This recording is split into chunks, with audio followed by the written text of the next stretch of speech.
Hey guys, welcome back to my channel. Today is Monday and I'm here with lecture Monday with the next part in technical terms in plant breeding. Starting with detasseling. नाम से ही पता चल रहा है कि tassels को हटाना है. Tassels क्या होता है? Male inflorescence होता है maize में. So in maize, removal of the tassel before it sheds pollen. Of course, pollen shed करने के पहले ही हटाएंगे वरना फिर फायदा ही क्या है?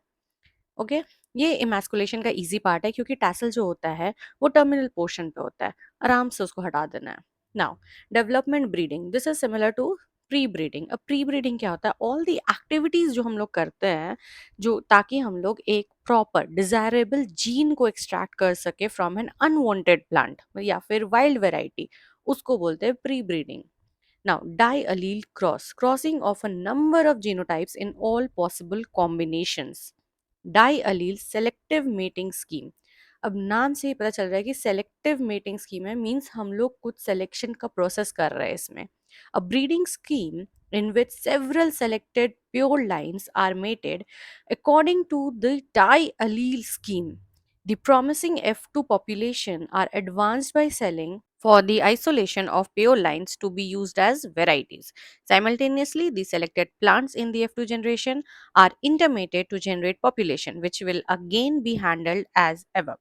एंड फिर से ये प्रोसेस कंटिन्यू होगा मतलब कि F2 जनरेशन से सेलेक्ट करके फिर उसको फिर से डायलील के स्कीम में डाल के मेट करने देंगे फिर से वहां पे सिलेक्शन करेंगे and the like now diallel partial क्या होता है a set of crosses from a diallele cross comprising a specific number of crosses from each array her array से एक ही now dikaryon क्या होता है एक सेल जिसमें दो न्यूक्लियाई हो a cell containing two nuclei अब डाइकोगैमी क्या होता है कि मेल और फीमेल पार्ट जो होता है वो अलग अलग टाइम पे मैच्योर करेगा तो अलग अलग टाइम पे मैच्योर करेगा तो सेल्फ पॉलिनेशन अवॉइड हो जाएगा maturation of male and female reproductive organs of a hermaphrodite flower at different times now differential host क्या होते हैं the varieties of a host species differing in their resistance to a pathogen and used to identify physiological races of the pathogen मतलब एक ही species का अलग अलग variety है उसका रेजिस्टेंट एक पर्टिकुलर पैथोजन के लिए अलग है नाउ डायहैप्लॉइड हैप्लॉइड क्या होता है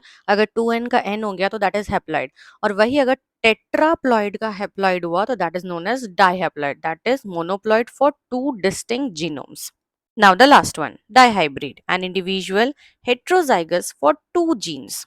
So that's it for the day. If you like the video, please hit the like button, share it, and don't forget to subscribe my channel. I'll again come up till that. Take care. Bye bye.